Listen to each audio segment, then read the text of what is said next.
Well, welcome back to another episode of Music Club FM. This week we are very, very excitingly looking at Download Festival, which was due to start yesterday. I'm really sorry this has gone on late. The reason is because I, this week, have roped in the help from a very old friend of mine called Jamie Oldfield. He's better known on the YouTube world as Jamie Slays, where he just plays insane guitars and makes really, really, really cool videos about metal music and anything kind of heavy, really. It would be very easy for me to look at Download Festival and just kind of go through some of the bigger names, but having him on has been really great. He's walking us through some of the smaller acts, some of the older acts, some of the stuff that I don't know about. The stuff that we did do, I had a really good chat with him about, but he's walking us through some incredible records and some really cool bands.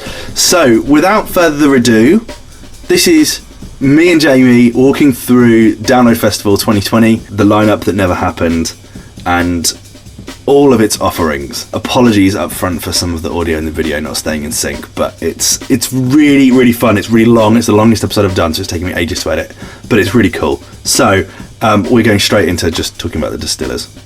I did a video about Distillers last year, actually.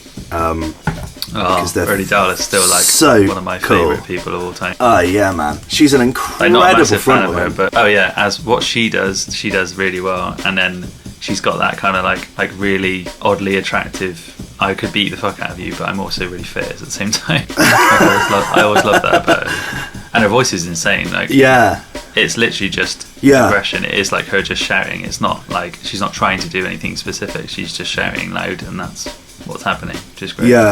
I think that I kind of always knew of the Distillers, and I think that some of their early records were on Tony Hawk's and stuff when I was a kid. Kerrang, mate. I think is probably obviously I think it's probably when I first came across them. Yeah, that's the only time I even knew who they were, because they had that really famous song. And then she had a mohawk at one point as well, which is obviously striking as hell. But I can't believe they're still a band. I'm really pleased that they are. That's awesome. Well, they put out a new EP last year, and it was this is back and it's a thing. Punk is still here, and it's not going anywhere, and it was brilliant. And I went and saw them, and they were absolutely amazing. Just so cool.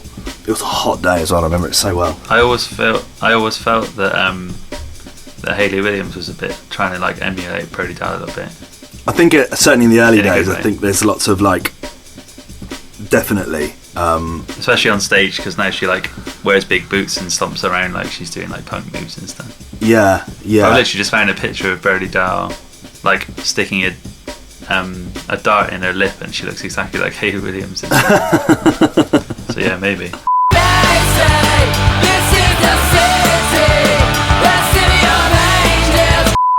Paramore definitely aren't on this lineup.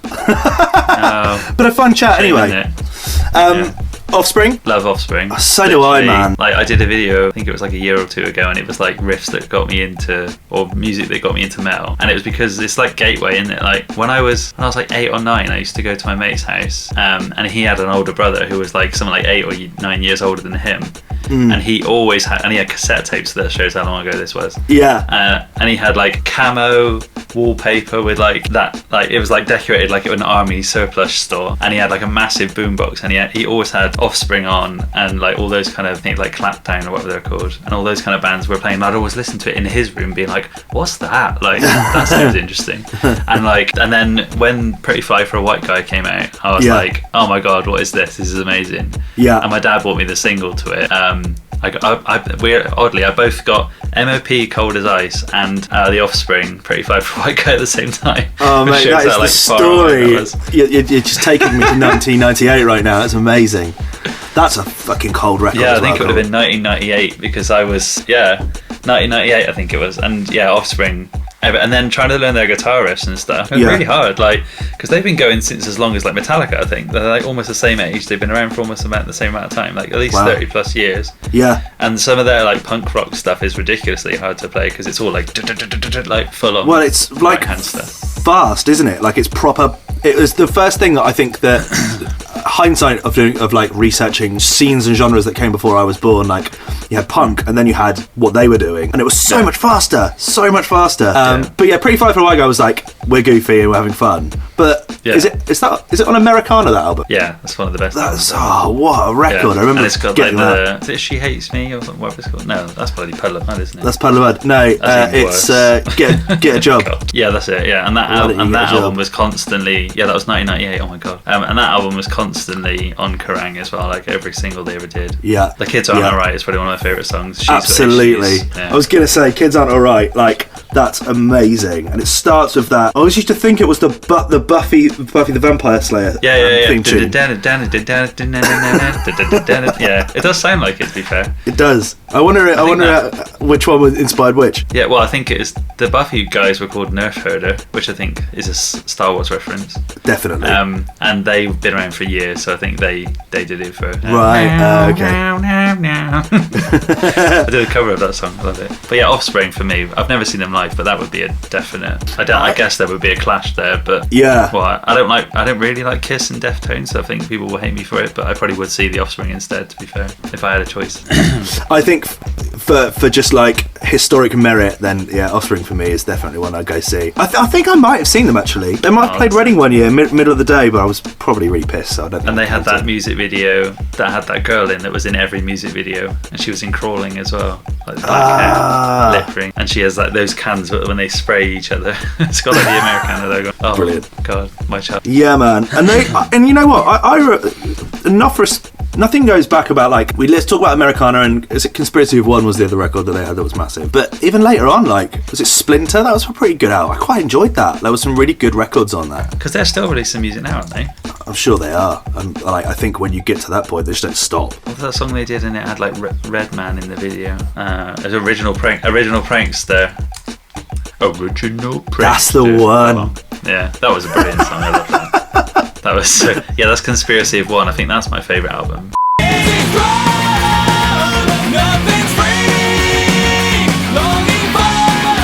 Going on to the main stage, I don't know anyone till Frank Carter. Okay, I know a few of them, so that should help. Yeah, talk to me about who. So I don't know the Wayward Sons, I don't know Theory, but Motionless in White and I know Black Veil Brides. They're both American. They're both kind of like shock rock bands. Right. If you think of like Marilyn Manson, maybe like Rob Zombie, White Zombie style, but they're like metalcore. So they play like low tuned, like 7-string guitars with like really high distortion, but they wear like face paint and stuff. I imagine for this you can always put a picture of them in, but Motionless in White have been around for a long time and they sound a lot like Marilyn Manson. There's a lot of talking vocals and there's a lot of synth and like weird keyboards and stuff, but still really modern. And then they still have lots of singing and stuff that makes them really popular and like kind of radio friendly. But they were one of the bands that started, I don't know who actually started it, but there's still a big trend in metalcore scene to like paint yourself black. Not like blackface, but like you paint your throat and your arms and you literally paint it with paint and you look like. I remember Wes Borland doing that once. Yeah. So if anything, maybe it was inspired by him because he's been doing it for years, and him doing it was no reference to anything. He just did it because that was his thing, and it was so cool when he used to do that. He used to come out looking different every time. Yeah. But yeah, there was a big thing. You'd go to like a local show in Bristol in the Exchange, and there'd be kids like covered in, like the bands would be like covered in black paint, and you're like, what are you doing? Like, you look odd. And I think it's actually to make yourself look heavily tattooed, because if you had like your throat and your hands and stuff, you would be covered. So I think it's like that. But Motionless in White and Black Veil Brides both do it. Black Veil Brides are a bit more rock and roll, Avenged Sevenfold, Guns N' Roses sounding, like stadium rock. Right. Yeah.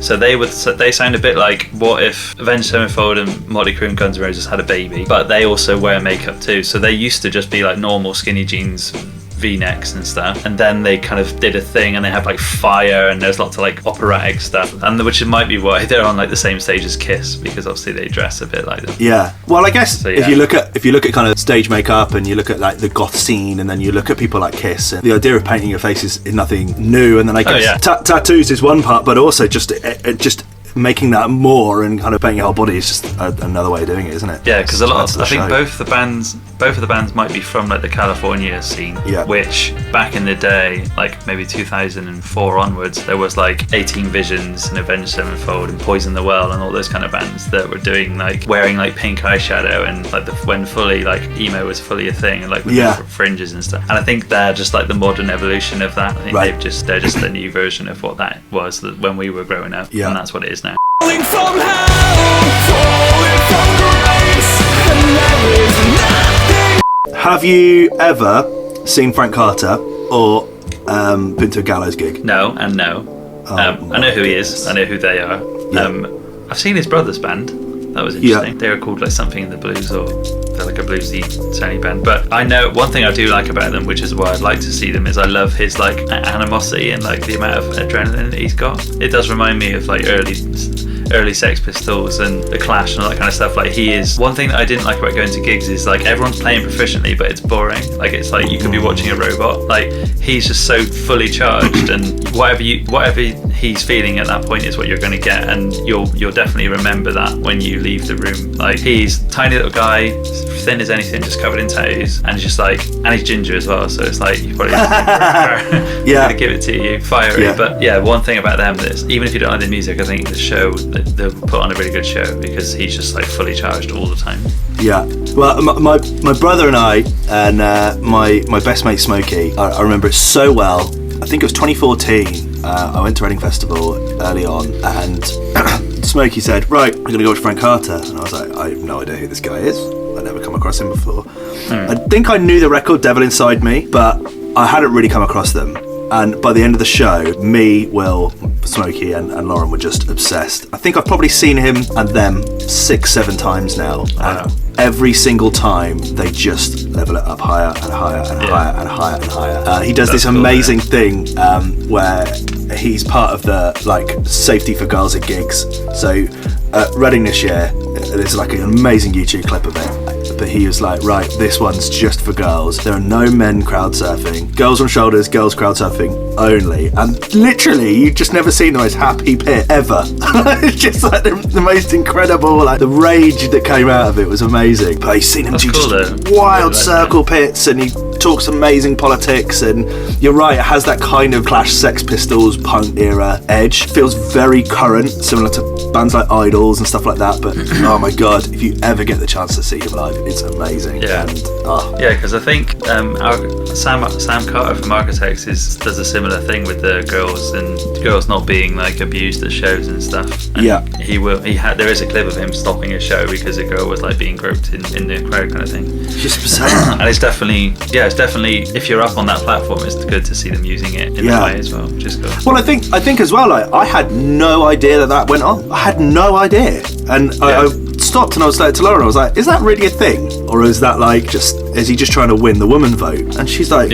"No, that's a thing. Like, women are just put up there crowd surfing, and you'll just get grabbed left, right, and centre." Yeah, like, I think it was only recently. Yeah, people talking about it openly. I think Courtney Love talked about it all the time. Like, she's crowd surfing, she'd have to wear like extra pairs of tights and stuff for that reason. Men are just disgusting. Yeah, like, it is just, and it's nice. It's sad that it has to happen, but it's nice to see them standing up for it as well. Absolutely. I tell you what, if you want something to wake up to that I know that you would enjoy, actually, the record is by Frank Carter.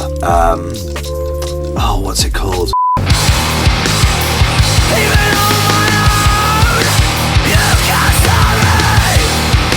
Deftones, I've never been a big fan of, but I do remember them being on Kerrang and listening to Back to School. What an amazing tune. What a tune. Yeah, I'm not, like I said, it's sacrilege. I mean, they've got some really good riffs, and I don't know if it's Stephen Carper or Stephen Carper. I think it's Stephen. He has some of the coolest guitars ever, and he has really low range ones, so they're like 9 strings and stuff. It's insane. Right. And he kind of he didn't coin the 7-string, but there's a specific one that he made as a signature that was really popular with like death metal and deathcore bands, because it was an accessibly kind of cheap one, but they're really nice. And yeah, some of their songs are cool, and I've done videos of them because people have requested it, and I've done a few of their riffs, and I probably would see them if I had to. Like, if I was at Download and there was no other band I wanted to see, I probably would go and see Deftones. So that you can tick it off and say you've seen them? Yeah. I mean, I've seen Chino Marino in Bristol. Like, I literally walked past him. Because I wasn't a fan of them, I was just like, look, there's that guy from... There's that Chino. I said to my girlfriend, I was like, there's that guy from Deftones. She's like, no, it's not. And I like Googled it, and it was like, Deftones are playing at Bristol tonight. And I was like, yeah, it was. It totally was. Because like, I was like, I definitely recognise him from Kerrang at least. But yeah, they're not one of my favourite bands. I don't really get on with his voice. I think that's the thing that bothers me the most. Yeah, he has like a kind of drony, whiny voice, which for me is really, it's just really like sensorily like not. It doesn't tick any boxes for me. It's just like, and I'm like, no, I can't do that. No, I know what you mean. It's that For me, I either want like clean singing vocals or aggression. I don't need that thing in the middle, whatever it is. Yeah, I know what you mean. Like Jared Leto does. Yeah. No, Deftones. I think I have seen Deftones before, but I remember going, I'm going to go to the bar. And it's no offence to people that like Deftones. Like, I think they're a really important band for a lot of people. I think they're just too slow for me. I think that's it. I'm an up-tempo I think guy. I might agree. It is a down-tempo thing. I'm not like even bands that are super heavy. There's a band called Blacktone from the UK that are like literally the heaviest thing I've ever seen, especially live. And even then, their songs, some of them are like 80 BPM because it's just like droney. It's like it's meant to be doomy sounding and like really low and just like and like just held out for ages. And then you're like, can you crack on now? Like I love like like full on like just fast and in your face. And there's a time for drony and there's a time for fast. So as long as you can have a balance, but if all your songs are the same and they're all down that like mid-tempo range, I'm like, I'm not interested. Yeah, it's not for me. But it is clearly for a lot of people. Yeah, I mean, yeah, like you said, they've had a massive impact on the world, especially when the new metal thing was kind of kicking off. And they're still a band now, and some of the new songs they've done are really good. But they've been around for years as well. They formed in the 80s. Yeah. Mad. And they're still the same. I think they've only lost one member, and that was unfortunate because he passed away. So I think I remember that. Like, the bassist, I think it was. Right. But if I was there, I probably would have to be in the queue just to wait to see Kiss. I'd be getting my spot just to go see Kiss.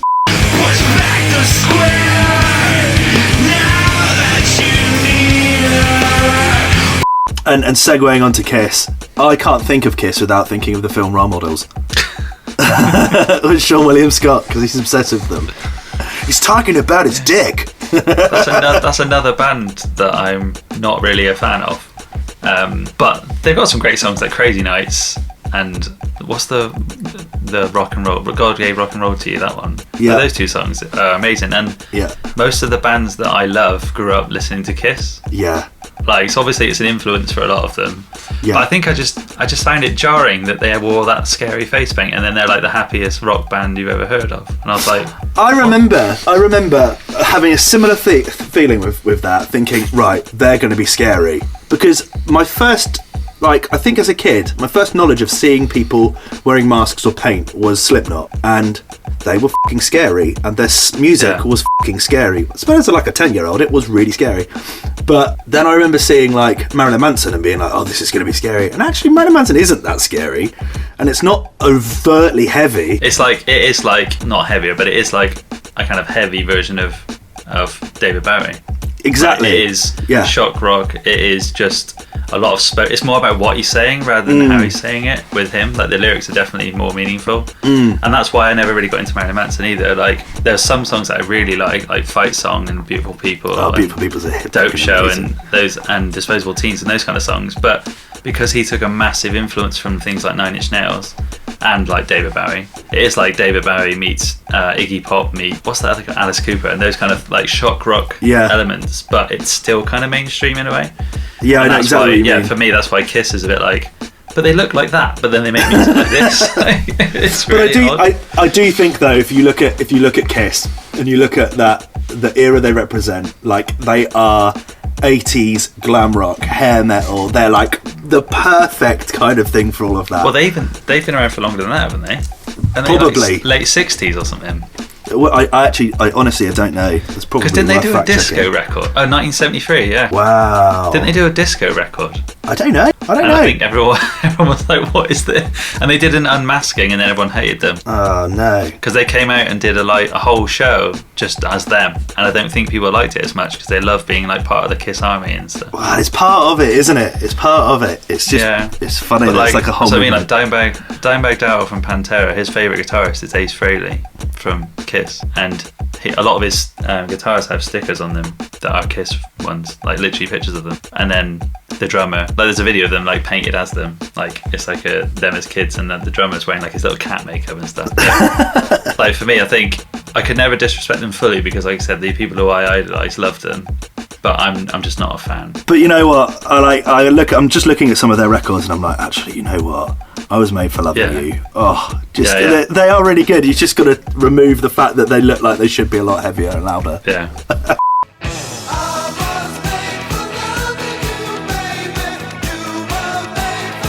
When we get onto Saturday, that's where my interest peaks. I know some of those people personally as well. Oh, really? Cool. Yeah. I only know on that one. I only know Higher Power. So I'll only talk about the ones I do know because I don't know some of them. But Lotus Eater, massive fan of them. That's my girlfriend's one of her favourite bands.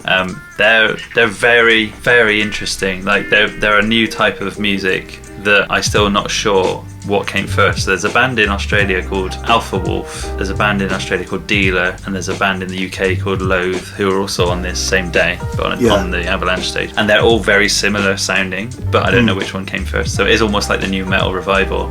Some of it is like new metal 2019, and that's awesome because I love new metal. It's one of my favourite genres. That sounds right on my street. So yeah, Lotus Eater are from Scotland.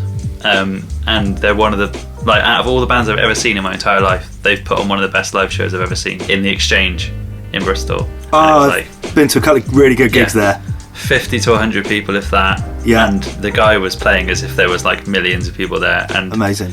It would come across as aggressive because he was saying like, I want to see people die and all that kind of stuff. But he was such a good hype man for his own band. It was insane. Like, he was the front man that everyone would want as their front man. Yeah. And he's just like, they play like really, really low tuned guitars, like literally like you're playing essentially a bass but on a guitar, and it's groovy as anything, and they use like really weird effects, which is why it's like new metal style. And the vocals they're aggressive, but they're more like shouty rather than extremey or like guttural. Right. They are just him going like rah rather than him like putting on a voice. And they're insane. And they're about to go on tour with Poppy as well.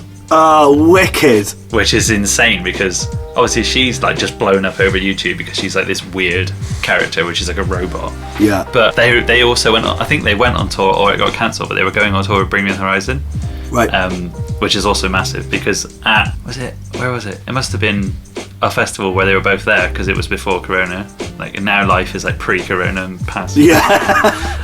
But Ollie Sykes got the vocalist of Lotus Eater out on stage with him and did a song with him. That's which cool. Obviously makes them just go like skyrocket. Well, you know what? I hear Poppy and Bring Me, and I go, right, there's someone who's thinking outside the box. So I'm definitely intrigued. What record do you recommend? Right, let me find you my favourite one. Because I can never, with most of these bands, I know the riffs, but I don't know the songs or the lyrics or anything. I know how to sing along to it, like riff wise. Oh, here we go. Here's a nice little advert. But they've done a really good thing as well that a lot of bands are now doing as well, where they release singles before they release an album. Yeah. And it's a really big thing now, especially with like the YouTube generation, to bring out a single and then release it all as like a big playlist, rather than bring out an album. Because you bring out an album this week, next week you're off the charts already because not enough people listen to it, or there's a new album out next week. Yeah. Whereas if you bring out a new song every month or 2 a week, you're constantly like charting. So I think that's what they started doing that a lot. Yeah, I think there's a lot to be said for that. It is definitely to do with like YouTube and the way the algorithms work, coming out, how the algorithms work. And like, there's a guy that I follow quite closely, but also he owns a guitar company that I'm endorsed by. His name's Ola England, and he is a YouTuber also, and he did like a clinic where he talked about like he almost basically said like albums are dead, like it's a dying format. Like, bands nowadays, if you want to become up and coming, you need to be making like singles and doing them every so often rather than doing an album, like a 10-track album that no one's going to listen to. Yeah. Well, I think also like it helps build like the hype, doesn't it? Like if you're listening to a record and you know, because you have loved 5 of the songs over the last 6 weeks or like 2 months or whatever. That's happened recently with a band called Sports Team, who are definitely not going to be on this lineup, but they've just released their debut album, and like 9 or 10 of the tracks that on that album have been released previously, and so I listened to the whole album. I'm like, this is amazing. Because it's just a good collection of music. All at the same time, like it'll be recorded in the studio collectively, but they'll just release them sporadically. But yeah, the best Lotus Eater song is called Gloom. Because I think they're Glasgow. He's like, "This is gloom." It's insane. Yeah, it's insane. Like, yeah, if anyone who ever wants to listen to like, because they're not like metal. Like, there's definitely a weird crossover still with some of these bands on this stage as well. That even when like Loathe, they're not like a metal band, but they belong on that stage. But they're in the metal genre. Yeah, they're in the metal genre. There's like a lot of bands that aren't like metal. I like that. Then there's the whole like hardcore versus metal argument, and that kind of bridging the gap. So that I definitely think they're. I would definitely say that. I don't know if they would agree, but like they're like the new metal revival, like the 2019 new metal revival.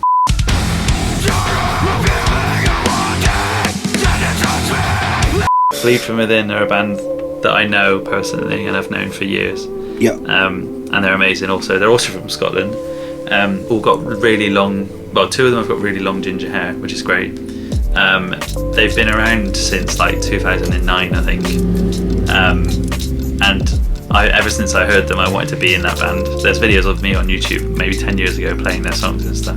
And we've played in Bristol. We played many gigs with them. And the first gig I ever played, they came to it because they just had a day off. And I was like, oh my god, this is amazing. Because I got to say hello to them and stuff. But now I talk to them kind of like I know them, but I haven't got their phone number or anything. I can't just call them up. But I talk to them casually. But one of their guitarists who used to be in the band is now the guitar tech for Architects. Right. His name's Martin, and he's from Bath, and he's really good friends with Jimmy Cribb and those kind of people. Oh, right.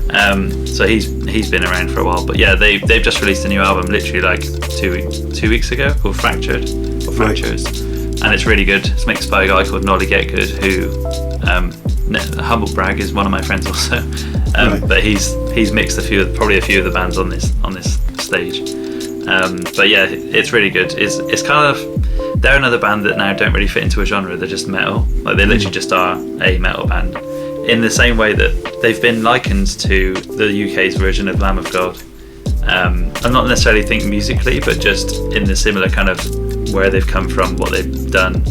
They've changed their style quite drastically. Like they initially were like a deathcore, metalcore band, so it's like just like the same kind of riffs that everyone else was playing. Then they've kind of you can see that they've branched out a little bit, and now they're just doing what would be considered, I suppose, radio-friendly metal. So it's probably the heaviest thing that can be commercial, rather than the commercialist heavy thing. If that makes sense. Yeah. So similar to, they've added like singing into it. So they've added one of their new guitarists can sing really well, but then the vocalist now does pitched screaming. So like he's hitting a note specifically. He's not just making random noises. Right.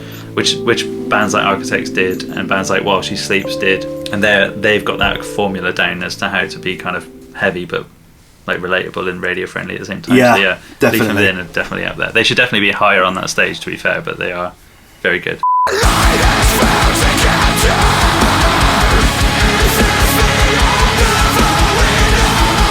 Chelsea Grin are another really big band that I've been a fan of for years. They're another death metal band from America. That's definitely a deathcore band. Yeah, this is why Death Dog 2 stage is probably one of my favourite ones. And they play really low 7-string and 8-string guitars. I saw them in Bristol last year, I think, and they've got a new vocalist now who was in another band, so they did like a swap. Like literally, like the guy from Chelsea Grin left. I think he went into another band, but I don't know if he still is in that band anymore. But then the guy who's their current vocalist was in a band called Lorna Shore, who are also really good, but he's now in Chelsea Grin, and they're really, really heavy. And there's a really funny video on YouTube if you look it up after, of a security guard at a gig in America just like proper vibing and like loving it, and like everyone's just focusing on his reaction. He's probably heard of them before, but generally with security guards they're always like, what the hell is that noise? Whereas with him, he's like fully getting into it, and he like knows where all the like props are and stuff, and it's really cool.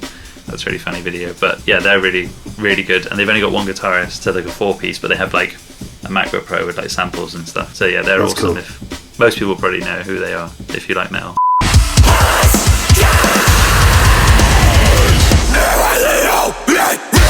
The next band is Dying Fetus, who've been around for a very long time. Forever. Literally, like, yeah, genuinely forever. Like they've been around since 1991. So I was 3 years old when they started being a band. They're a really big traditional. So they're like a traditional death metal band. So they're like, there's only 3 of them as well. So their guitarist is their singer, and then I think they have a bassist and a drummer, and that's it. But yeah, they're on a record label called Relapse Records, which is one of those labels like with a lot of them where when you see the name of the label on the CD, you just buy it because it's going to be good. Yeah. So like with a lot of like Roadrunner Records has always had like Slipknot and Killswitch Engage and stuff, so you just go, oh, Roadrunner, right, buy that. They're really good. I'm not a massive fan of them, as in I don't really listen to them very often, but I think I've seen them live a few times and they blew me away because they're like just on it. Like they play really fast death metal with like like a click track in the drummer's ears and stuff, and they're just like fully on it. Oh yeah, so the bassist does vocals, the singer plays guitar, and then they've got a drummer. But yeah, as you can imagine by the name Dying Fetus, they're not going to be playing radio very much. No, definitely not.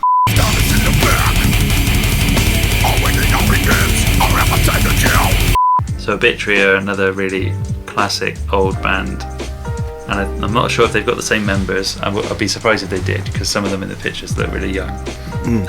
But they're like, again, traditional death metal, which is why those two are next to each other, and believe Sepultura as well. But the Obituary are one of those bands, if it makes any relevance to anyone, but they play in an E standard tuning, which is like the standard tuning that any guitar comes in initially. Right. And that's interesting because it means that they can still make heavy music, but playing in the standard tuning that your guitar comes set up in. Right. Whereas a lot of those other bands we just talked about all playing like really weird low tunings, because obviously there's the theory that the lower that you play, the heavier it is. Which is why it's good for bands like Dying Fetus and Obituary that do play in like a higher standard tuning and still sounds heavy. Shows that it's not necessarily the tuning that you're playing in, just how heavy the riffs are. It's how you do it, right? Yeah, exactly.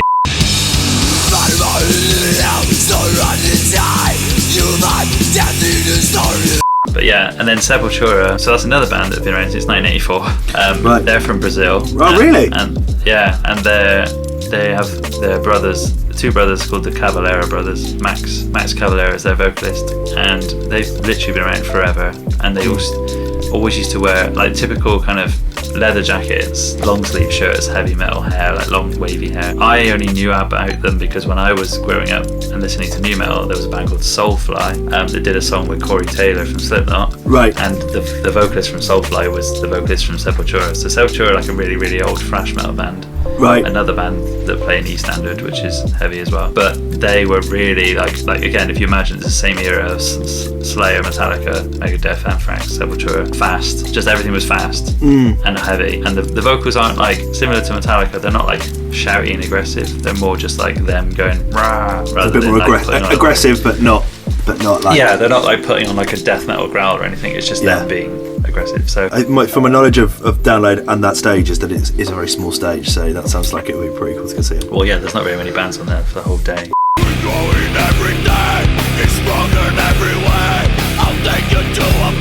Loathe are one of those bands I was saying that play in like a really weird low tuning. Their bassist actually plays a Squier bass, but it's actually a guitar. So they're really popular in that scene. Because it's an extended range like a bass, but there's 6 strings on it like a guitar. So you can just play normal bass riffs, but you're playing them as quickly and as rapidly as a guitarist would. So I think it's either their bassist plays it or their guitarist plays it. And a lot of people on YouTube now who do like Loathe and Lotus Eater covers will buy one because they're really cheap. They're like 100 to 200 pounds, but because they are as long as a bass, but thin-ish strings, and you can play riffs on them, it sounds really odd. So the Loathe started doing that weird kind of thing, which is why I was saying I don't know who came first, Lotus Eater or Loathe. Right, but it's all a bit experimental.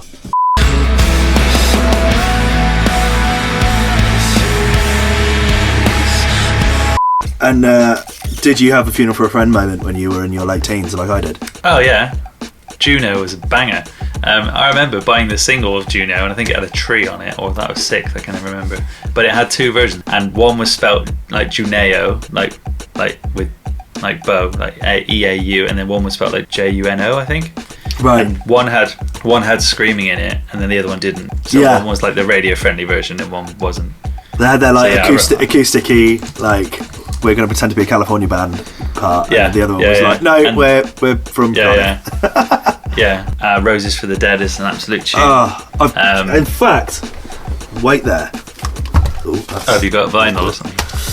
History. There's history. Welsh band also. Yeah. I've got. I think this has got.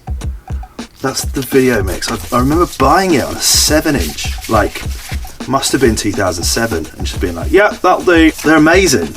Oh, there you go. Roses for the Dead on 7-inch. This Year's Most Open Heartbreak, is it called? That song. I had Hours, which was an amazing album. And it was Casually Dressed and Deep in Conversation was their first record. I don't think I ever really listened to it. But their first, that second album, Hours. I fucking love to see Funeral for a Friend. I've never seen them. Yeah, because they technically split up, didn't they? Yeah. Oh, did they? They went on like a hiatus or something? Yeah, they split up for forever. Then they did a final show, and they did it in Moles in Bath. And apparently No way! It was literally only like 2 years ago or something. Shout out to Moles in Bath. What a venue.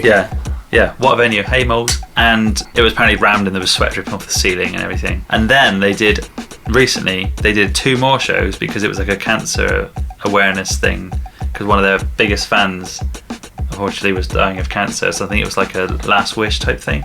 And they agreed, instead of just donating loads of money to him, they would do 2 last shows and all the money from that would go to him, or the fund of the charity.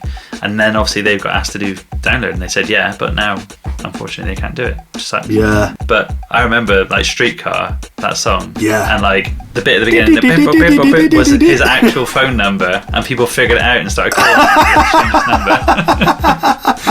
That's the reality of it. Yeah, apparently it was his actual phone number, stupidly. They didn't just type a random number in. And then people called him and he had to change it. But they were brilliant. That band was... I think they took a lot of inspiration from Atreyu. Yeah. Because both the drummers used to wear little mini mics and sing as well.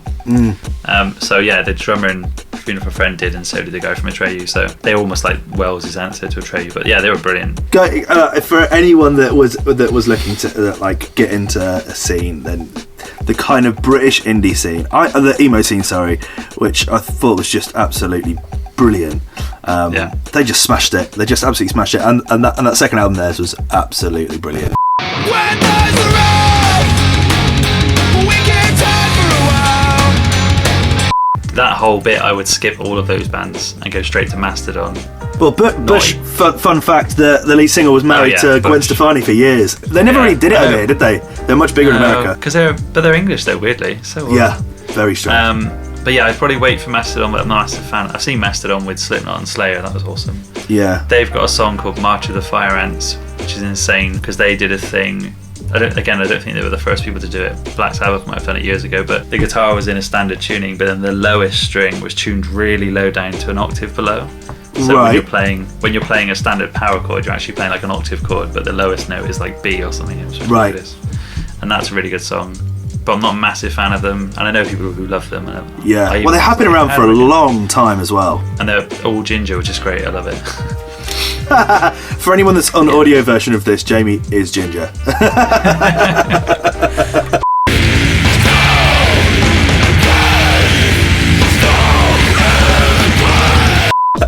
And then Killswitch are obviously like one of the best bands of all time. Right. So I'm going to have to admit something to you, Jamie. I don't know much Killswitch Engage. So this is your time to shine. Oh, I've heard of them, of course. Yeah. So Killswitch have been around for a very long time. They did a thing where their first album was 10 years ahead of its time. Right. So the bands that were coming out in 2010 were starting to sound like what Killswitch Engage sounded like in 2000. Right, okay. So they were doing kind of drop C metalcore, singing and screaming, like screaming verses, and then chorus was always like beautifully sung. But the stuff that they were doing was, again, it was riffs that, it's a catch-22, either the riffs now sound like that because of them or vice versa. But they were doing stuff that they like led the way with that kind of sound, and then everyone just kind of copied what they did. Right. Then they got really big, and their vocalist left because I think he couldn't deal with the pressure of being in a big band and touring a lot, because I think he had a family. And they got a new guy called Howard Jones, who was then in the band for ages. I think he's technically been in the band longer than the other guy. Right. And they did a Dio cover of Holy Diver, and it's amazing. They've got songs like End of Heartache, Rose of Sharon, My Curse. A lot of the people might have only ever heard them because of like the Resident Evil soundtrack. They had a song on that. Right. And their music video is like from the movie, the one with Mila Jovovich. Yeah. And then I think their other singer, Howard, ended up dealing with sobriety issues, so I think he left. And then the original vocalist came back, which was amazing because it was like the biggest revival ever, and everyone was like, oh my god, the new vocalist is the old one. They did another album with him, and it was amazing. And they've done 2 since then. Live, they're ridiculous. Their guitar tone is insane. Like they're really funny as well. Like the guitarist always wears a little cape and he eats pizza and stuff. There's a video of him because they all have wireless guitars. Like he walks over to the bar and he's asking for a shot of whiskey while he's still playing, and he's just letting him a drink. And he's like, because he's wireless, he's just like, some of their riffs are just like him playing with one hand, and then he's like knocking back shot. Brilliant. And it's brilliant. And they put on such a good show. But then they actually on their recent album did a song with both the vocalists, like the previous one and the new one. Right. And that was cool. So yeah, anyone who's a metal fan has to have heard of Killswitch Engage before. Yeah. Because they're ridiculously good. It's when the velvet The Gojira are a French band, and they're really good, but they play in like really weird time signatures, and they have like really interesting riffs and stuff. Again, it's not a band I massively like, but I did actually have a guitar lesson yesterday, and the guy wanted to learn one of their songs. So there's a song called Silvera, which is just silver with an A on the end. There's like some really interesting like tapping and stuff going on. So yeah, Right. that's cool. And again, they're fans of Godzilla, because obviously that's why they're called Gojira. Yeah. Which is awesome. When you change yourself, you change the world. Alter Bridge, do you know who that is? No. You ever heard of Creed? Yeah. It's Creed without their vocalist. It's a new vocalist. So Does he still sing like this? a little bit. I always thought Creed sounded like when South Park take the mick.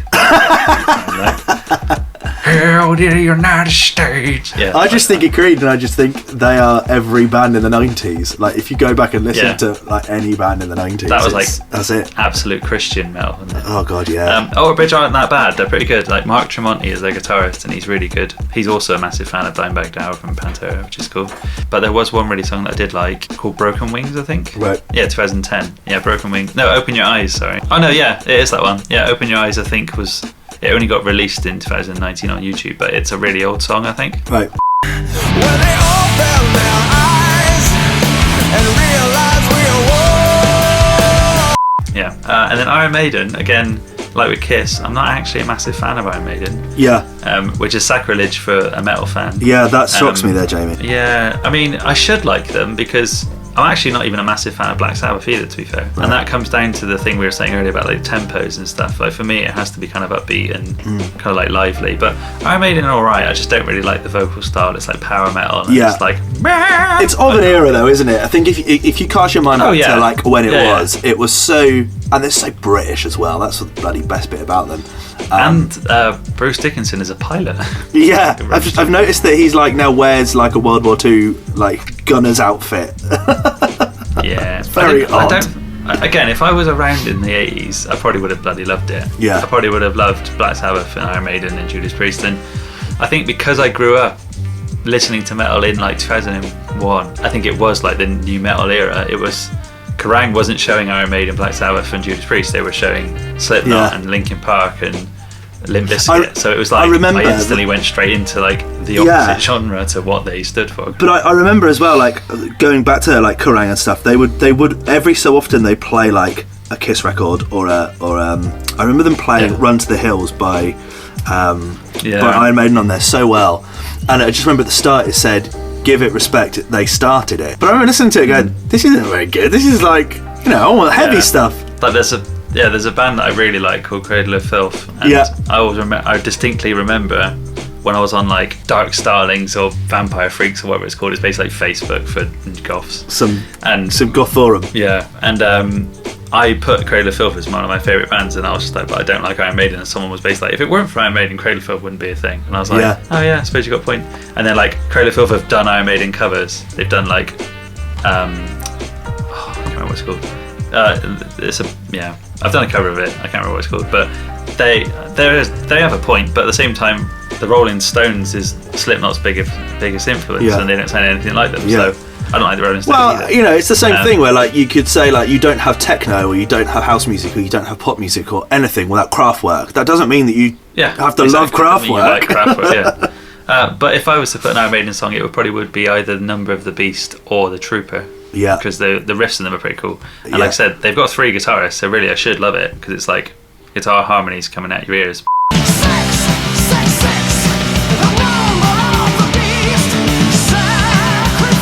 But yeah, the next stage, what's the next stage called? The Dogtooth stage on the Sunday is actually a really good one as well.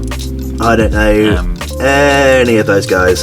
I only know, or the ones I would see, would be Polyphia. Polyphia are an instrumental band, so they actually have no vocalists whatsoever. That's a real big thing for the last maybe 8 years. Right. There's a lot of instrumental bands. Either they're one person that has a studio band, like a stage band, or they are a band but they only do instrumental. So Polyphia are like really young from America. So when they started, the kid, his name is, why can I forget his name? Tim. And he's like, now he's only like 21, but when they started, he was like a kid. Right. And he's ridiculous. Like they went from like shred metal to now that you might actually really like their new stuff. Like the new stuff is heavily inspired by like hip hop. Right. And it's like played with a real drummer, but the drum beats are like drum beats from a hip hop album. They're like got skull snaps breaks and stuff, or funky drummer or whatever it is. 100%. Yeah. He clearly listens to. He makes instrumental beats in his spare time, which are like trap beats and stuff. So you can see now how that's like travelled over into Polyphia. But they're really cool. They had an album that has every song has a guest guitarist on it, like another really cool influential guitarist. And because they don't have vocalists, the guitarist acts as a singer, so they do like lots of melody and stuff. Right. And they're really good.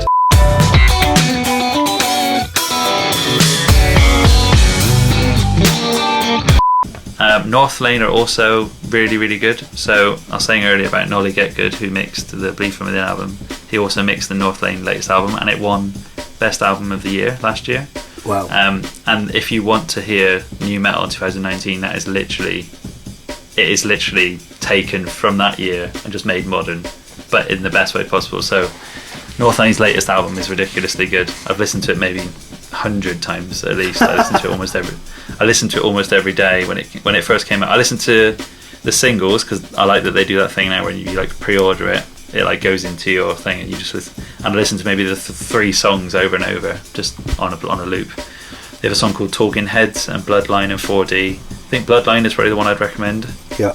And there's like some dark lyrical material in it where the singer talks about his parents being heroin addicts when he was a kid and not really knowing if he was going to get food that day and all that kind of stuff, and it's really kind of cuts right to the bone. But the album is insane, and again, if you like new metal, it is literally new metal 2019.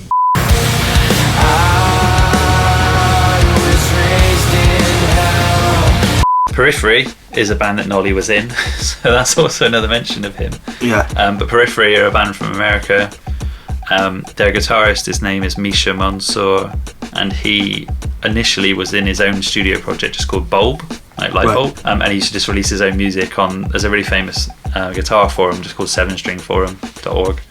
And it's just a forum for people to talk about guitars and music and stuff, and he always used to post his songs on there, and then that just evolved into Periphery, and like the members are all from different parts of the world, or different parts of America at least, and he used to just like send them stuff and they'd like work on it remotely. They're not the inventors of it, but they were one of the first bands to do the kind of gent thing, which is DJENT, which is like, it's really low tuned metal, and the word gent comes from the progressive sound of the guitars. So right. The percussive sound, sorry. So it sounds like a drum. So it's like a ba-da, ba-da, ba-da, da-da, like that kind of thing.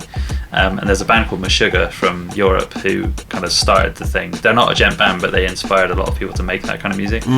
Periphery always had like 3 guitarists as well, whereas now I think they've only got 2. And then Nolly was in a band in Bristol called Red Seas Fire, which are like the British equivalent of Periphery. And then their bassist, Periphery's bassist, left, and then Nolly joined as their bass player. He was like a fill-in, but he stayed for ages. And now he's like their mixing engineer, and he does their albums and stuff. And I think now they actually play live with a laptop as the bass player. No way. They use like the stems that he's actually fully recorded, and they put them through the PA, and it just sounds like there's a bass player there. That's so cool.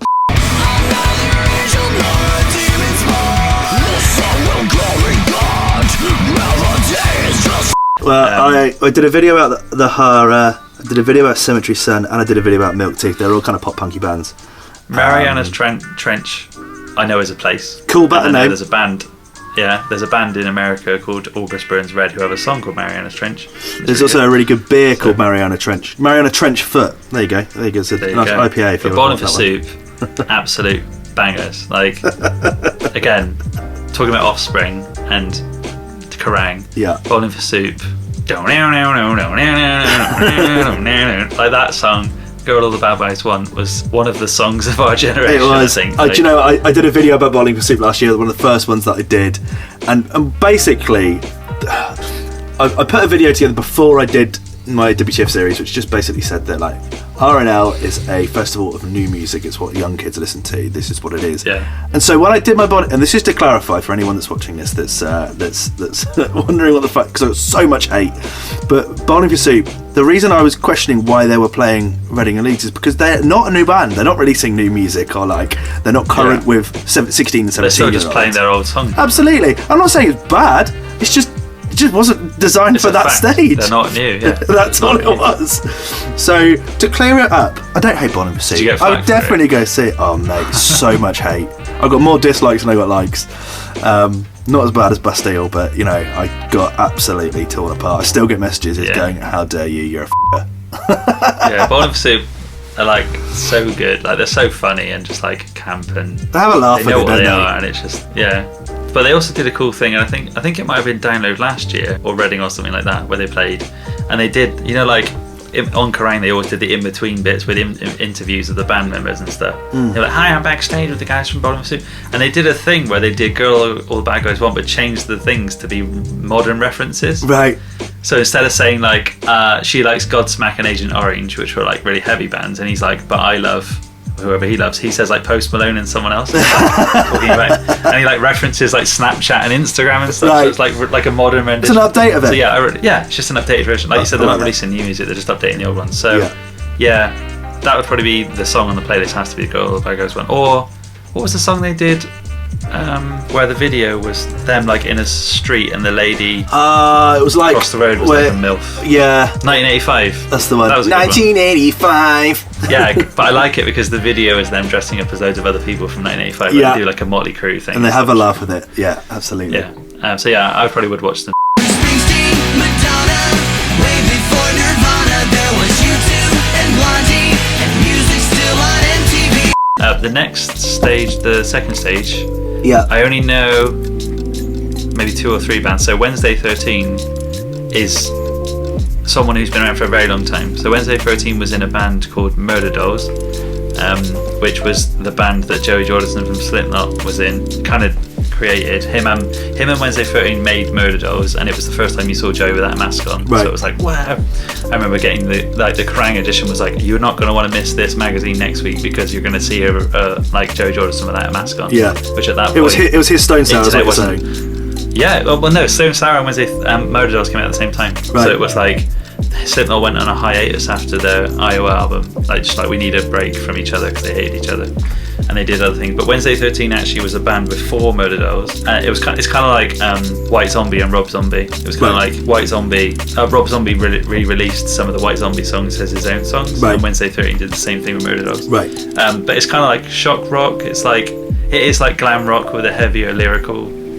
It's more about like if you know, like there's like a lot of goth kids that love like B-movie horror films, that kind of thing. It's like that. Like they only wore black and red in Murder Dolls, and Wednesday 13 I think kind of started that. They like shaved their eyebrows and drew them on with like eyeliner pencils and stuff. But they played essentially like Gibson SGs and like really like normal looking kind of rock and roll guitars, and played like riffs that were what you'd associate with bands like Poison and Motley Crue, not like super metal chugs and stuff. It was like power chords and stuff.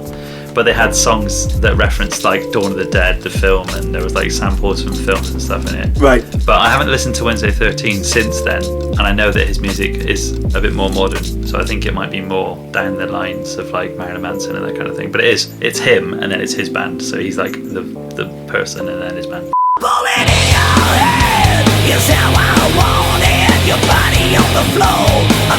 POD, absolutely. Another blast from the past. How can you not mention POD? Absolutely. One thing I used to love POD, and then I found out they were slightly religious because they're from a Spanish Mexican background, aren't they? So obviously they're pretty Catholic or something. But I hated it then, but now I think they're great. Like Boom is a great song. Yeah. Alive is an amazing song. Yeah. One of the riffs. What was that? Was it one of their albums? Where another song, didn't they? They had a whole record, and I was like, "This is all about the Matrix." But then I realised the Matrix is just referencing loads of religious stuff anyway. I'm pretty Sleeping sure with Zion had a soundtrack. I think it had a soundtrack that had them on it as well. Right. Because they had a song called Satellite. Satellite was their first big record, I think, that really broke them over here. You for the Nation. You for the Nation was a great song. Oh, that's a tune! Yeah, mate, yeah. That whole like new metal, like with like rapping, and that whole time was so fun. Mate, I have a new metal playlist, and whenever we go to Japan and go to the karaoke rooms, we always just sing new metal songs. They're like the best songs of all time. So yeah, You for the Nation, Boom, alive, they're probably the best ones. Yeah. And but it's like highly recommend going back and listening to a back catalogue of P.O.D. Yeah. I feel so alive for the very first time. Of Mice and Men, not to be confused with the book of Mice and Men. Yeah. We did a video they're about them band last year from- as well. So further in depth. The band. Yeah. Did a cover, Oh, cool. covered them last year. Because they They've got a recently new changed their vocalist, didn't they? Yeah. Yeah. Yeah. So I think his name was Austin something. Yeah, because they he left their label, thinks didn't towards they? They basically, if I'm right, I could be wrong, but they was independent for a long time, and then they had a stint on Epitaph or one of those independent labels. Then they went and signed a major. Then went, we don't like the major. Then went independently. Yeah, they did a thing I think where one of the albums they released was really mainstream. I think Yeah. The Flood, I think it was called. Yeah. Or Defy, one of those ones. And it literally sounded a lot like Slipknot, but like a really more mainstream version. Right. And it's the same thing that all metalcore bands do. They dumb down the riffs, they add more singing, and they make a little more hooks, and then it becomes more mainstream. But then the people who liked it originally don't like it anymore. But yeah, they're a band I never really got into, and I think it's because I was like, why don't I just go listen to Killswitch Engage or As LA Dying instead? Yeah. Like, they were kind of a band that were doing something that bands that I already liked had already been doing years ago. Yeah. I'm not saying they're a bad band. They are really good at what they do, and some of the new songs they've done are really, really popular and really poppy and listenable. But yeah, I've never really got into them. So yeah, and then there was that band. Is it Of Monsters and Men or something? And I thought, I bet they're like the little folk They're band. completely different. Yeah, they're completely different. Yeah. Oh, bless. I don't really know any of their songs either, so I wouldn't be able to recommend one. Just go on YouTube and choose the most popular one. Just go and watch the video about Baroness- it. It's got loads of Yeah, or watch. information Yeah, about just plug your own little card in. who the f*** is Of Mice and Men? Your shelter, your peacefulness. And The Darkness are brilliant. I love Yeah, that. they are. They absolutely they've are. released, like, I Believe in a Thing Called Love is probably one of the songs of a generation. I remember That whole album was watching- exceptionally good. Yeah, and the Jingle Bells one, Don't Let the Bells Ring, that's really good. Yeah, It's such a good arguably Christmas one of the song. best Christmas songs of the last 20 years. Yeah, and also, I mean, royalties. I mean, that's probably why they're still. I think they are still going. Like before this, they did Yeah. a festival in Somerset at some point. They, but I remember, what was that? There was like MTV, and Russell Brand used to be the host on it, like when he was younger. Oh, And yeah. It was almost like TRL, but the UK version. Yeah. And the Darkness were on it, and he was wearing like a leotard, which now makes perfect sense because it was like cock rock from like the 80s, but then I didn't really get it. And he like climbed up a big pole, and he had like really high singing voice, but could shred like nobody's business. And they've got a riff that I literally love, and I would say it's almost one of my favorite riffs of all time. And it's like a dab, that one. Whatever that- That's I Believe in a Thing Called Love, isn't Yeah, it? is it? Yeah, I think it is. Yeah, and then they have a song "Growing on Me," and it's like It's all about. the same. Yeah, but Growing on Me is all about like genital warts. Yeah, I think that album it's meant came to out be- and people didn't realise that all of they're not quite Steel Panther, but they're Steel Panther. Yeah. Yeah. You're really growing on me. You're really growing on me. Disturbed. You must know Disturbed, surely. A little bit. Go on. I've got a couple of Disturbed Down with the records. Sickness. It's got That's the fine, lip yeah. ring. So they're famously bad. Like, they're one of those bands that they are really popular, and they're like a stadium metal band, and they're like dad rock. Yeah. You just put them in they're dad new metal. To the point that my dad only just heard about them like a month ago, but my dad loves metal, so I don't know why Right. he's only just heard of them. And he's like, this song's good, and I was like, oh my god, Dad, don't be embarrassed. It's not Disturbed, please no. Yeah, and they were around. God, they've been around for years, and they were around the same time like Korn, Linkin Park, Limp Bizkit, and they had a song, "Down with the Sickness," which is probably their most popular song. Yeah. Um, Is that the one that I goes? remember- Oh, ah, ah, ah. yeah, that's that one. Yeah, That's the one. why I That's say the it's the one. most popular Which I one. always thought was Korn, but it's not. yeah, and both Korn and Disturbed have a song, and the lyrical content is about them being abused as a child, like physically. Oh right. So Charming. I think there was like a trend in new metal, wasn't it? It was like angsty teenagers. I hate my dad.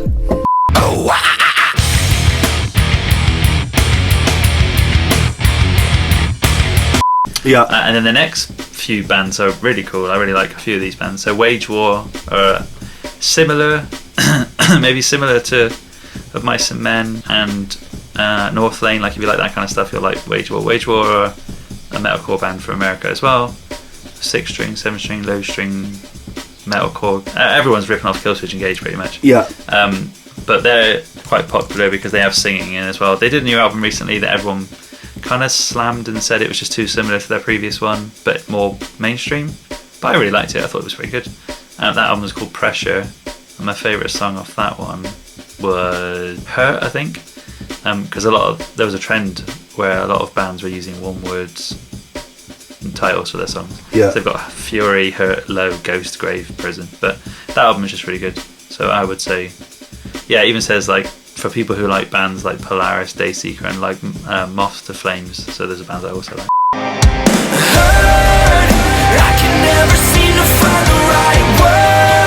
Die Art is Murder are an Australian deathcore band. Right. They're really good. They're one of the bands that are kind of still holding the mantle as one of the best deathcore bands of the genre, I suppose. Yeah. They're kind of like, in a non-disrespectful way, paint by numbers. Like they found their thing and it works, so they just do it over and over. Yeah. They don't bring anything new to the table when they bring out a new album, but it doesn't mean it's bad. It just means it's the but same. that's completely okay because what they do is exactly. it works. There's nothing wrong with that. Yeah, exactly. Like Metallica didn't really I've got a lot change of too time for much in the early years. Obviously, they changed a lot recently, but yeah. So, Die Art is Murder are one of my favourite bands in that genre.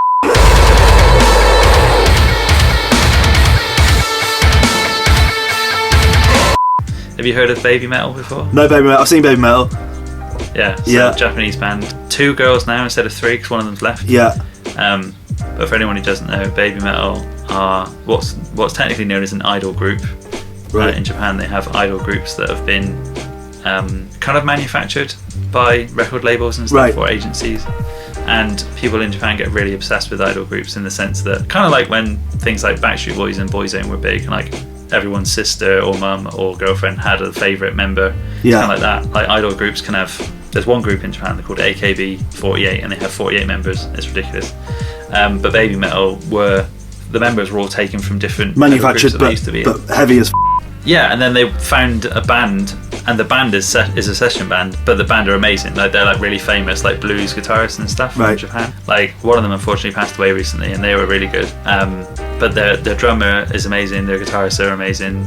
They have cool dance moves. If you like anime, you'll love it because it is like they are Marmite. You either love them or you absolutely hate them. Yeah. And the people who hate them just haven't really given them enough time to love them, because most metal fans, I'm generalizing, but most metal fans like anime and Japanese cartoons and stuff. There's And definitely a most relationship. most anime intros are like metal songs. Yeah. They literally are. Like I did a whole video about like my top 10 anime intros, and most of them just sounded like metal songs. They don't even sound like an anime intro. So I really like them. One of my favorite songs is Megitsune, which a lot of their song titles are Japanese.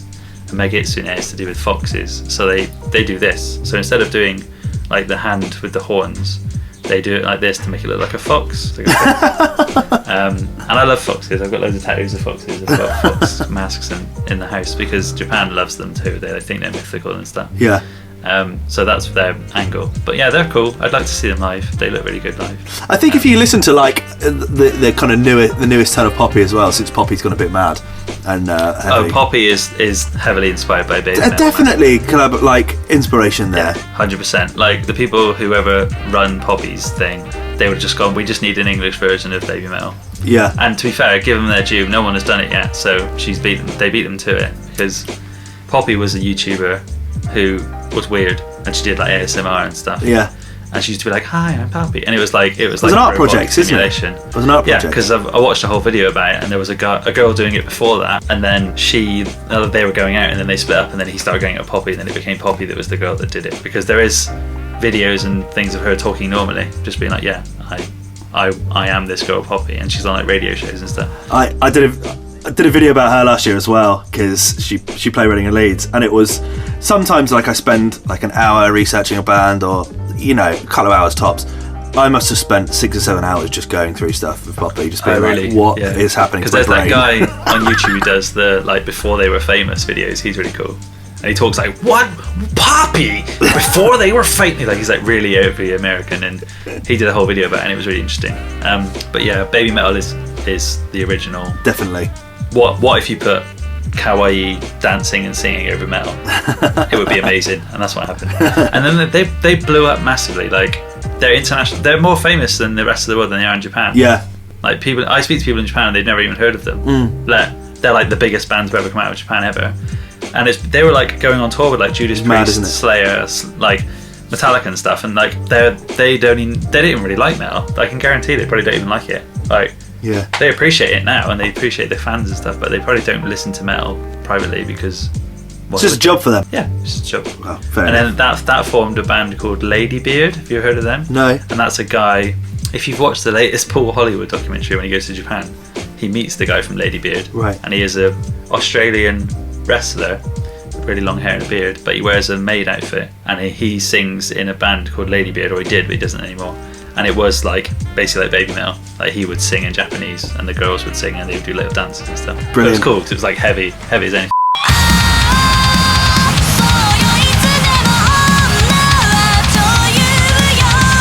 Korn, obviously. We talk about Korn for hours. We could, couldn't we? We were talking about new metal loads in this episode, but like in this Korn chat, is another band that I'm not really a fan of, but I love the songs that they've done that I like. So I loved that they actually branched out and did an album with Skrillex. Yeah, that was cool. And it was so on point with what was happening in that scene at the time. I mean, new metal was pretty much in that era anyway, and then Skrillex was in a pop punk band or hardcore band. He was in first to last. Well, and I think if you look at like how new metal formed, it was like, right, let's see what happens when we blend genres. So to then go, right, well, let's just take what we've got and blend it with something else. That works really well. We saw them a couple of years ago, and I was like, I know every record they're playing. This is an amazing show. They were so good. Yeah. The most famous genre blend ever was like Run DMC and Aerosmith. Absolutely.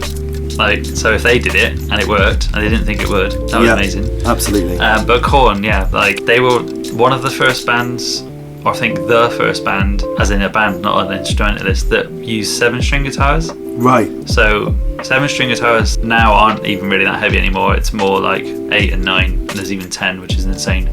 So what it just adds. Well, I've got an example for you here. So this is a 7-string guitar. Yeah. So you can see there's an extra low string on the bottom. Yeah. Whereas most people were just down tuning the 6 strings. So Right. there's a guy called Steve Vai, who's really famous instrumentalist. So he's just like a solo project, but he's the probably most famous solo guitarist ever. And he worked with a company called Ibanez, who I'm a massive fan of, and I've got a few of their guitars. And he has his own signature guitar that was a 7-string because he needed the extra range. So if you think like a piano, you can only go so far, but with a piano you can go really far. You can go down all the way to like A0, super low. With a guitar you couldn't go that far, and they weren't making strings really thick enough to down tune the guitar that you already had. So he and Ibanez collaborated and made a guitar called the Universe, and it's just a 7-string guitar. And then Korn then got those guitars and then played them even lower, so they tuned down again, like a whole step. So they were in a traditional D standard tuning, which is the whole step below E, but then with an extra low string on the end. Right. And it was heavy as anything. It was probably the heaviest thing I'd ever heard. At the age of 12. And if you see them live with like those big old speakers, then those just hit your chest. And one thing that you can remember with Korn is Fieldy's bass. I don't know if it's intentional, but it sounds horrible. I always said it sounded like a bag of bones. It was like because he plays like slap bass, but it's really low tune, so it just flops around. But they were for what they were doing in the era that they were doing it in is insane. And they actually have a music video with Aaron Paul in it from Breaking Bad. No way. Yeah, that's hilarious. And it was like one of the first things he was ever in. And I think the song's called "Faultless" by Korn. And they were definitely a big. I think it's either Thoughtless or Here to Stay, and those are probably two of the songs I put on the playlist as well. They were one of the first bands that were doing that kind of angsty teen, I hate my parents music that new metal was kind of coined for, because they actually came out a lot earlier than bands like Linkin Park and Limp Bizkit, I think. I think Korn and Limp Bizkit came out around at the same time, but then Linkin Park. I think you're right. Linkin Park were actually like the babies of new metal, but they were one of the most famous ones now. Yeah, Korn is 1993. Oh, absolutely. Yeah, I was going to say I thought they were. Freak on a Leash. No, Freak on a Leash has to go on the playlist. That's the song. It's the record, isn't it? It's amazing. And the video is spectacular. Yeah. It goes from like animation and into that slow-mo bullet going through everything. It's drawn by McFarlane, is it? The guy who does Spawn and all those McFarlane toys. Oh, right. I didn't know that. That's why it's so good. Right. Yeah, that's why it's so good. And one funny little fact is the reason why the R in their name is backwards is just because of Toys R Us. No way. As in, they just was like, that's cool, isn't it? just did it. I think Slipknot did a similar thing as well. But yeah, Korn were definitely the first like angsty I Hate My Parents band. And like I said, they had a song that is about him being kind of molested. I think it is molested as a child, because that's why the album's called Issues. Right. They're awesome. But again, I'm not a massive fan of them, but you the songs like that they've done, I love. Like Thoughtless, Here to Stay, Freak on a Leash, Blind, like all those songs, Twist as well, like all those songs are just like so good. And they did a cover of and in the video they're all dogs, like they're like chihuahuas. Oh, I recognise that. Oh, Word Up. Yeah, that's Word Up. it. Yeah. Everybody say that one. Yeah, Mel B did a cover of it as well, didn't she? Their cover of that is brilliant, though, isn't it? It's because it just works. The song was by, who was it by? Oh yeah, here it is. Cameo, that's it. Yeah, Cameo. Fun fact: when I used to be a DJ, like when I was 17, I was called Cameo. Brilliant. If I did that, I'd put it a K as well. Yeah, they did a cover of that and it was amazing. So yeah, you can put so many songs on there, but Absolutely. I think Freak on the Leash has to be the one. It's my favourite.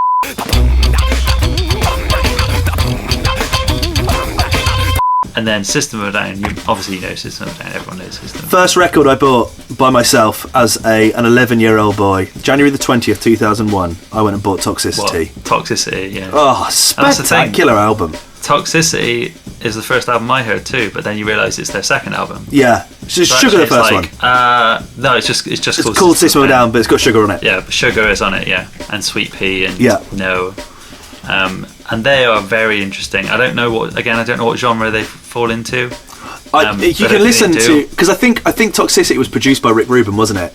As he was moving into that All whole those like albums big, back loud then. new metal sound, and he always just said like he heard this band that was an Armenian folk band playing big, bolshy, loud metal music. And it was like nothing he'd ever heard of before, but it works. And if you describe them as that, everyone's going to go, shut up, that's not going to work. Folk, yeah. Armenian folk music is definitely what I would say. They are definitely a folk metal band, but not folk in the sense that they use like deedly Yeah, kind of I know. thing. They're not like some medieval folk that's just like... Because that's the thing. Traditional they are Armenian just music. categorised now as alternative metal. I think that's the only way you can describe it, because even on their Wikipedia thing, it says the genres in Toxicity range from folk, progressive rock, jazz, Armenian music, and Greek music. And then they use a sitar, a banjo, keyboards, and a piano. Yeah. And then obviously he does his like raw voice, which I can never believe comes out of him. Yeah. And they like went on tour with Slipknot and all this kind of stuff. But that album, that Toxicity, is just from start to finish is amazing. Yeah. All the way through. Every album they've done up until a certain point is wall-to-wall bangers. Yeah. The first two literally just all the way through. I'm not a massive fan of them anymore, and they are apparently still going on tour next year. They've rescheduled. But the last I read, they all hate each other, and the drummer has publicly come out as defending Donald Trump, which is a bit weird. Right, interesting. Because they've got a whole song about the Armenian genocide and stuff. Yeah. Which would be odd that they then... It would be interesting they're would supporting someone like them. Donald Trump. Yeah. And that was when I started shameless confession, started loving the Kardashian TV show. and then learning more about Armenia, I was like, that's where System of a Down are from. Because I always remember they all had like really interesting names, like Shavo Adagian and like Darren Malakian and all that kind of stuff, and Serge Takian, and I thought they were just made up names. I didn't realise they were probably their actual names because they're from Armenia. But yeah, they I've never seen them live, and it's probably one of those things I would regret forever, but I don't think I was ever old enough to have gone to see them on my own. Same with Slipknot. I wish I would have seen Slipknot in like 2001, but I was again too young to see them. And watching videos of them, they're a pretty big mess, to be fair. Like watching videos of them now from like 2005, it's like, wow, that's not great, but it's of its era. It's the music they were making. It was angry, it was loud, it was supposed to be a bit shit. Like, yeah, and they're amazing. And like, if I was going to go to Download this year, that would be the one band I would have wanted to see. Wholeheartedly. Just because I've never seen them, and that would be the biggest thing for me, to just be like, wow, I've now seen System of a Down. But yeah, you can't like any song. Chop Suey, Toxicity. Oh, what interesting fact as well. So carry on. I'll tell you. I was going to say, no, like they played Reading in 2013. I think it was my little brother's first year. He was 16 years old, and I was with a load of people that just didn't want to see them, so I didn't see them, and it's probably the biggest regret I've ever done. Yeah, because I just love them so much. If you look at the, I don't know if it's like it anymore, but the last time we checked, because we regularly check the iTunes charts for like popular music, so I can do videos on them and stuff. Yeah. And I'm pretty sure both Chop Suey and Toxicity were in the top 10 ever since they came out up until now. What of like the alternative charts? As in iTunes metal genre chart. So like, even if you go on Apple Music and sort by genre and put them in chart, so I'm pretty sure literally up until this year, that Chop Suey and Toxicity have both been in that chart since they were released. So since 2001 or something. They've never left, and Enter Sandman's in there ever since 1991 That's crazy. or something. That's mad. Like, so it's definitely, I think it was even I think Chop Suey or Toxicity was number 1. Yeah. Like, how insane. Like, I remember sitting in maths class at school, and I, believe it or not, I didn't really enjoy school, and I didn't really care that much. I used to sit at the back and listen to music, and I didn't even used to wear a uniform sometimes. I used to wear metal t-shirts, and I can't believe I got away with it, to be fair. And my mate was like, listen to this, and you'd like have one headphone, and it was like, what the hell is this? And it was Chop Suey, I think, and I was like, this is insane. Yeah. And I need to hear more of it. And then you realise they had another album, and you're like, oh my god, there's another album. Yeah. And then you just like, I was just starting to learn to play guitar, so I was like, I need to learn. Like, Aerials is probably one of my favourite songs of all time. Stunning, absolutely stunning record. And the production Especially is if you listen brilliant. to it on the album. Yeah, especially listen to it on the album, and it has all the folk singing at the end, Yeah. like the traditional singing, and it goes on for ages, like before it gets to the next Love song. And yeah, finding out then that Rick Rubin did that, and then did Slipknot, and then did like Beastie Boys and all that kind of stuff, and then I think he did Adele and Beyonce recently as well. Like So, well, and then we watched a he's, documentary about him, and then you realise that he is like the most eclectic person ever. Yeah. Like him and his mate, didn't they? They started Def Jam, didn't they? Yes. Or he started it, but I don't know if he owns Yes. it anymore. But him and Thingy Sims, isn't it? Russell Simmons. Russell Sims? Yeah. Russell Simmons. Like they did Def Jam, and Yeah. he is one of the most iconic people of all time, but he's just like hippie white guy with long hair, Yeah. which is insane. But then I said, like, was a songwriter on Adele and Beyonce's latest albums, and did Slipknot's third album, like Volume 3. And Corey Taylor famously came out and said he was one of the worst producers he's ever worked with, because he's like, why are we paying him all this money to never show up? It's like, well, he's a producer, he's not an engineer. He just shows up and talks through the overall. I think he expected him to be there all the time, like saying, why don't you try this and why don't you try that? And he didn't do that. And he's like, I haven't got time for that. And he's recently apologised, I think, because he's like, I realised how much of an idiot I was. But yeah, some of the, I think every new metal album potentially he was involved with at some point. He was involved in a lot of big ones. I think a couple of the late Linkin Park records he did as well. Like he's just a monster of a producer, absolute monster. Yeah. And it's just but like that would be. who... But that System of a Down to finish off the Sunday is just absolutely brilliant. Yeah. What a band to finish on. Oh my god. That would have been so good. Well, if they change the lineup to the same next year, I think I might have to at least get a day ticket.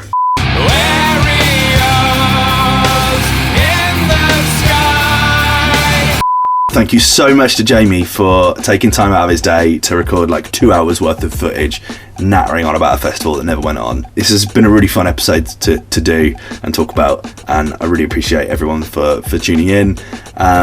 You can go check out Jamie's channel. It's called Jamie Slays. There'll be a link in the description. He's absolutely brilliant, and really kind of I used to work with Jamie, and his work really inspired me to move on to do this, so you have him to thank for a lot of what I do. So thanks again for everyone for tuning in, and thanks for Jamie so much, and we'll see you next week for, I think, probably our top 50 records of 2020 so far. That's going to be a fun one. Cheers.